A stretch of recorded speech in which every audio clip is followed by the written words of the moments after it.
नमस्कार दोस्तों, आइए मिलते हैं मेरठ के सुप्रसिद्ध ENT surgeon doctor Arun Goyal से। नमस्कार डॉक्टर साहब। नमस्कार। सर, हम अपने चैनल के लिए आपसे चंद सवाल एक पर्टिकुलर कान नाक गले की बीमारी से संबंधित पूछना चाहते हैं। आपने हमें समय दिया, उसके लिए आपका बहुत बहुत धन्यवाद। दोस्तों, डॉक्टर अरुण गोयल के बारे में थोड़ा सा मैं बताना चाहूँगा। डॉक्टर साहब पिछले 25 वर्षों से लगभग मेरठ में ईएनटी कान नाक गले का इलाज और इसकी सेवाएं जनता को दे रहे हैं। बहुत अच्छे, बहुत सौम्य स्वभाव के व्यक्तित्व हैं। तो सर, थोड़ा जानना चाहेंगे, आजकल एक बड़ी आम परेशानी देखी गई है नाक की हड्डी। तो नाक की हड्डी का ऑपरेशन भी होता है, पहले तो ये दिल्ली में ही होता था। तो सर थोड़ा बताएंगे कि एक्चुअल में कारण क्या होता है नाक की हड्डी बढ़ने का, या नाक की हड्डी तिरछी होने की बहुत सारी वजह हो सकती है। ये अगर आदमी को, मरीज को चोट लग जाए बचपन में, उसके बाद हल्के से फ्रैक्चर होने के बाद पता नहीं लगता है कई बार, है ना, क्योंकि उसमें बहुत ज्यादा पेन नहीं होता है, कई बार बहुत ब्लीडिंग नहीं होती है, हल्का सा चोट, क्योंकि नोज प्रोजेक्टेड है। तो नाक की हड्डी छोटी सी चोट में भी तिरछी हो सकती है, फ्रैक्चर आ सकता है। जैसे जैसे आदमी की हाइट बढ़ती है या वो ग्रो करता है, नाक की हड्डी तिरछी होती चली जाती है। कई बार ये बर्थ में भी तिरछी हो जाती है, नॉर्मल डिलीवरीज में भी देखा गया है, तिरछी हो जाती है। और तीसरी वजह नेचुरल है कि नेचुरल फोर्सेस कई बार इसे हल्का सा तिरछा कर देते हैं। जैसे कि फेशियल डेवलपमेंट कई बार एसिमेट्रिकल होता है। ओके। तो आदमी के ग्रोथ पैटर्न पे डिपेंड करता है। तो अक्सर ये देखा गया 18-19 साल तक ये जितनी तिरछी होनी है हो जाती है, क्योंकि उसके बाद नाक ग्रो नहीं करती। 18-19 नहीं, बल्कि मैं कहना चाहूंगा 17 साल तक मैक्सिमम जितना तिरछापन है ये आ जाता है।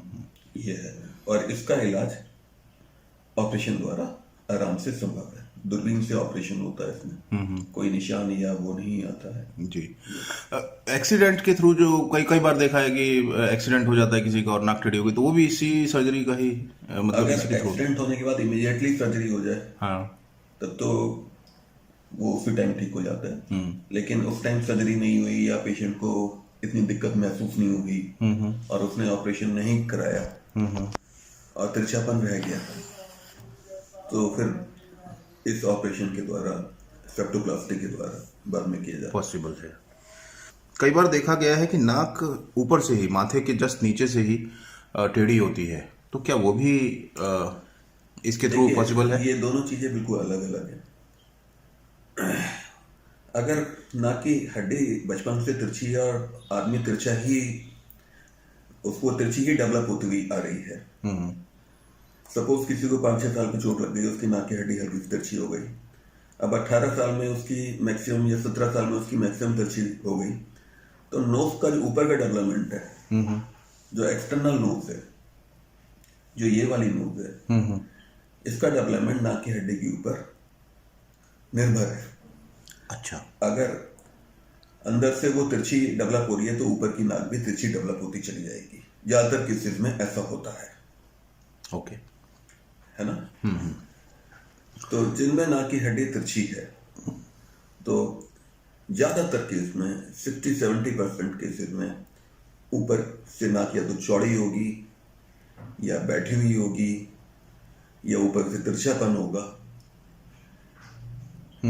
इससे सांस लेने में दिक्कत नहीं होती ऊपर से नाक तिरछी होने में, लेकिन ये कॉस्मेटिक प्रॉब्लम है।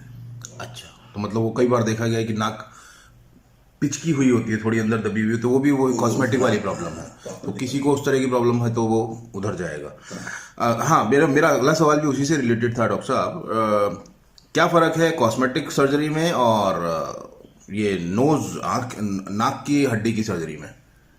नाक की हड्डी की सर्जरी तो हम लोग अंदर से करते हैं, कॉस्मेटिक सर्जरी भी अंदर से ही होती है।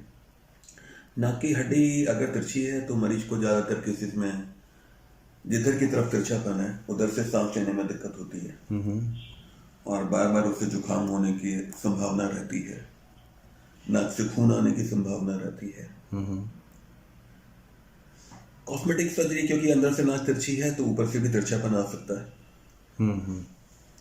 ठीक है, तो ये दोनों चीजें अलग अलग हैं, लेकिन इसका एक ही ऑपरेशन के द्वारा इलाज संभव है।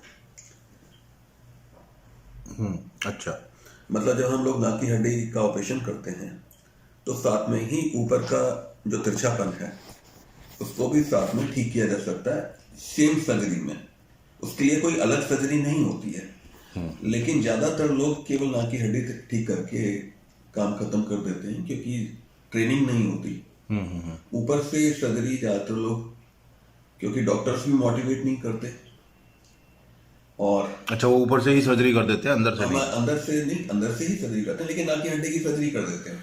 अच्छा अच्छा, वह ऊपर का ध्यान नहीं देते। प्रॉब्लम है तिरछेपन की वो वहीं की वहीं रहती है, अंदर से सीधी करने की कोशिश करते हैं। लेकिन ज्यादातर केसेस में क्या होता है, ये दोनों चीजें आपस में जुड़ी हुई है। ऊपर का तिरछापन और अंदर से नाक की हड्डी आपस में जुड़ी हुई है।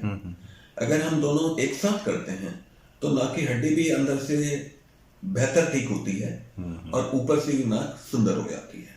जी। अच्छा डॉक्टर साहब, अभी आपने जैसे जिक्र किया कि दो लोग मिलके भी इस सर्जरी को करते हैं पर रिजल्ट्स अच्छे नहीं आए, तो ये थोड़ा सा अजीब नहीं लगा? क्योंकि दो लोग, बेटर एक्सपर्टीज होना चाहिए। देखिए, ऐसा है कि प्लास्टिक सर्जन की ज्यादातर ट्रेनिंग नाक की हड्डी में नहीं होती और ज्यादातर ईएनटी सर्जन्स की कॉस्मेटिक सर्जरी में ट्रेनिंग नहीं होती। अच्छा। ये बिल्कुल अलग फील्ड है।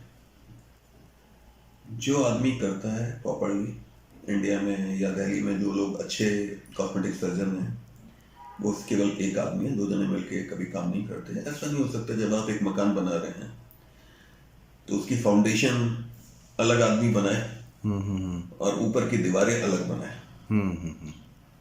कंसेप्ट आदमी का अगर प्रॉपर नहीं है तो काम ठीक नहीं हो सकता। दो की जगह तीन जने भी मिल जाए तो सर्जरी बेटर नहीं हो सकती। बहुत अच्छा उदाहरण आपने दिया डॉक्टर साहब। क्या वो अक्सर देखा गया है नक्सीर वगैरह लोगों को सर्दियों में छूट जाती है, वो सब, वो भी क्या इसी वजह से ही होता है क्या?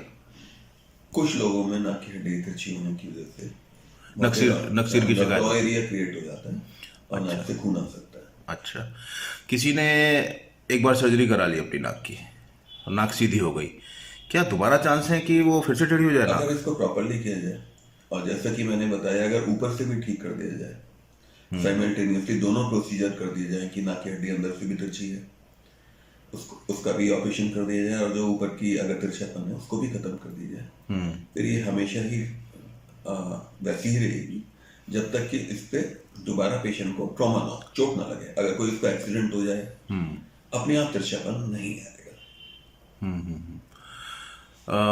लड़कियों में अक्सर शिकायत देखी गई है नाक का टेढ़ापन या नाक उभरी हुई होती है, ये भी सब उसी चीज का पार्ट है? ये सब उसी चीज का पार्ट है। किसी की नाक अगर चौड़ी है तो उसे पतला किया जा सकता है। अच्छा। किसी की बैठी हुई है तो उसे ठीक किया जा सकता है।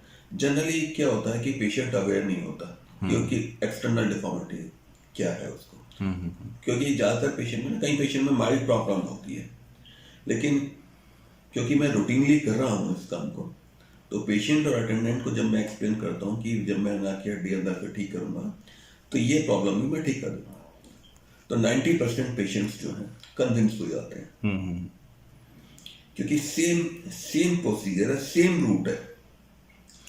और तो ये पॉसिबल नहीं है कि हम एक बार नाक की हड्डी का ऑपरेशन करें जी और फिर ऊपर से नाक का तिरछापन ठीक करें। उसी चीज के लिए दो बार सर्जरी करना ठीक नहीं है। जी। डॉक्टर साहब, अक्सर देखा गया है, अखबार वगैरह में, न्यूज़पेपर में भी लिखते हैं कि ये पार्ट होता है कॉस्मेटिक सर्जन का, प्लास्टिक सर्जन का, तो इस बात में कितनी सच्चाई है? ये केवल भ्रांति है। कॉस्मेटिक सर्जरी नोज की, क्योंकि वो नाक की हड्डी तिरछी होने से रिलेटेड है, जैसे मैंने आपको पहले बताया, इसको करने के लिए बेस्ट आदमी ईएनटी सर्जन है जिसकी इस चीज में ट्रेनिंग है।